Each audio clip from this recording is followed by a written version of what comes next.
Hello, welcome to Heart Explained Therapy, and I'd like to just say how the art of communication has never really been taught to anybody. Now, if you're in relationships with other people, which I'm sure you are, in the sense of you have a partner or you have work colleagues that you speak to, you may have to telephone people in your work or maybe do Zoom calls now because of COVID. The art of communication is actually one of the most important aspects of your living your life. It's actually crucial for how you experience the world.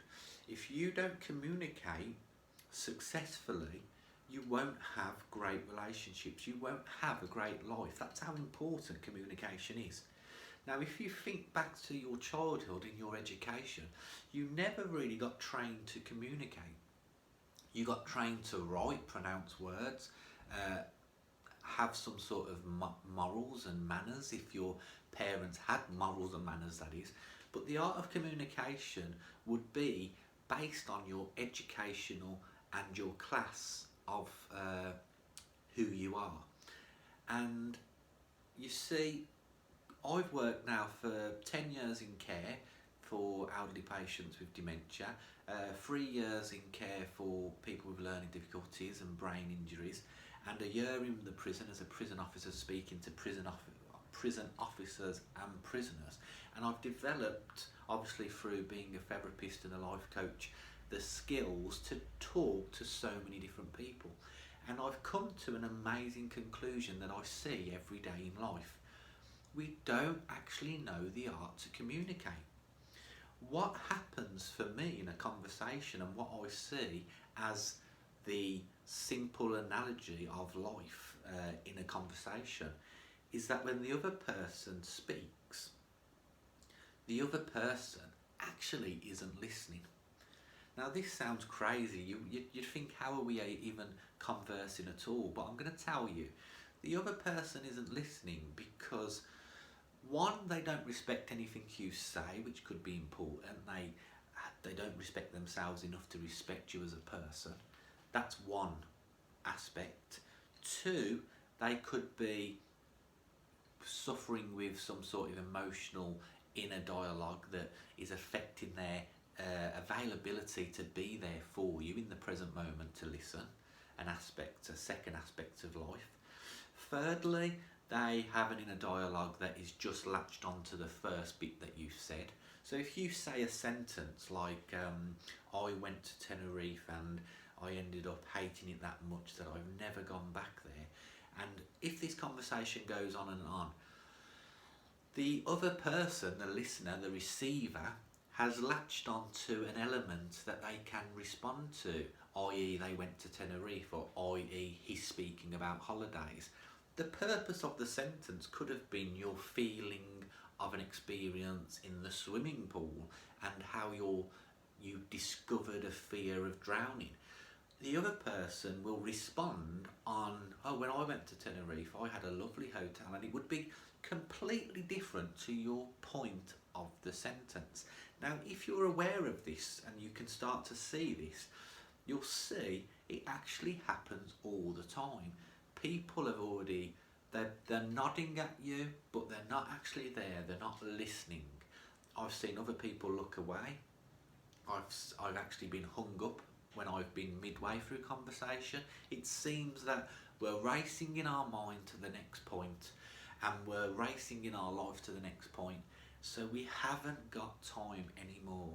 This is because of social media, the phone, our incapacity to even enjoy an experience of a conversation anymore. How many times have you got a phone call from someone and you never answer now? It seems like a text is sufficient for a conversation. How can we hone in on the perfect art of communication? Well, first of all, there's a few things to understand. In fact, body language is a very important aspect of communication. Your stance, your open guard to people will show people how much you are actually going to engage in the conversation. Now, the way that you speak, your tone, the sound, your sort of eye contact is also all sort of individuals, parts of you being completely present in the moment of conversing. Now I'm talking here face to face, but this can be said on for telephone calls as well.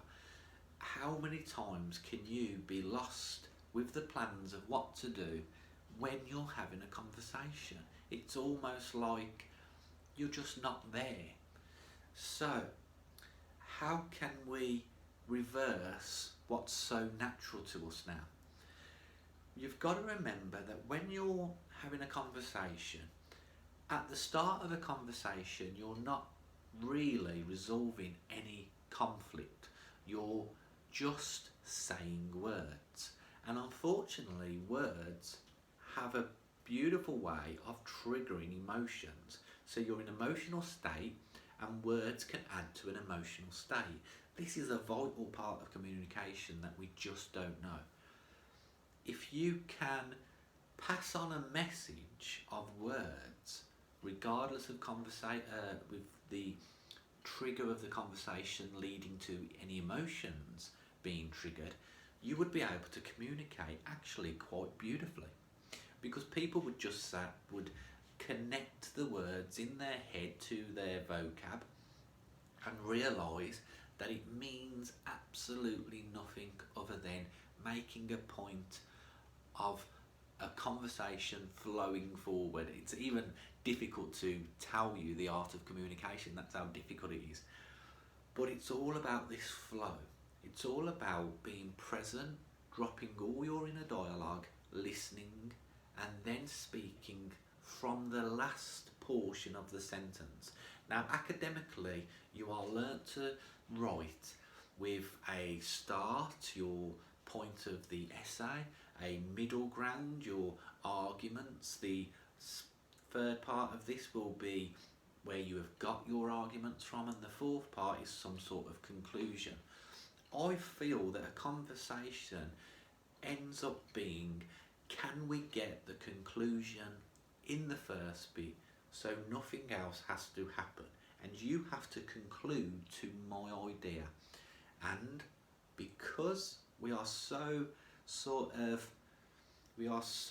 aimed at getting our own personal representation of our conversation out, when this happens with another person, you might as well speak to a brick wall. I don't know if you've ever had this experience where you spoke to someone and you think afterwards, I would have had a better conversation with a lampshade, because at least the lampshade's light was on, you know what I mean?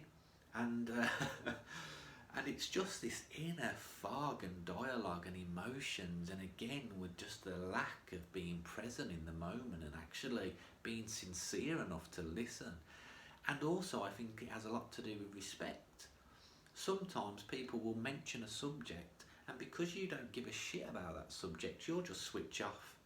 You have all the knowledge, you know more, it's something you don't believe in, so you will just happily switch off and just say, I'm not being present in this conversation. Now, you're not learning anything from this. You're not being open-minded in this place. And if you can be patient, listen, open-minded, continue the flow of the conversation at the point when they finish, not at the point of the starting point that is irrelevant to the conversation by the time it gets to the last bit of the sentence, then you are just really engaging. And what this does is benefit your life. Unfortunately, the side effect of this is you'll realise how bad everybody is communicating, and it'll drive you mad, and you'll have to literally be even a more enhanced level communicator because of all the skills that are lacking in the other person. But I think it's crucial. I think it's crucial for your relationships. Imagine if you could have an argument with your partner that's not based on the other partner being psychic to meeting your needs, but actually just announcing words without the emotional turmoil and getting to a conclusion via the language that we have been given to communicate with. It's just an idea, and I don't see it in the world, and I think it needs to be a lesson. I mean, it's a training lesson when you look after people, but also I think the training that it gives you has to be carried out as actions. You have to learn how to do this. If you went to a boxing gym, the first day that you ever threw a punch, the coach would tell you you're not swinging from the hips, you're telegraphing a punch to the opponent, you're going to get knocked out if you do that. There's a way that you fully stretch your arm out which isn't going to break your hand or your arm. There's a position that your left arm has to go into if you're going to throw a punch in case it misses. You'll learn a new art, and after 3 months you'll realise you never knew how to throw a punch. Technically you didn't know how to throw a punch that was actually worth throwing. This goes for communicating. You don't know how to, at the moment, be present in the moment to listen to anyone. You don't know how to really make a conversation flow. You don't know how to get any of your points across without repeating yourself several times. You think that people, that you just don't get on with people and you just can't talk to people. The truth is, those people and you don't know the art of communication.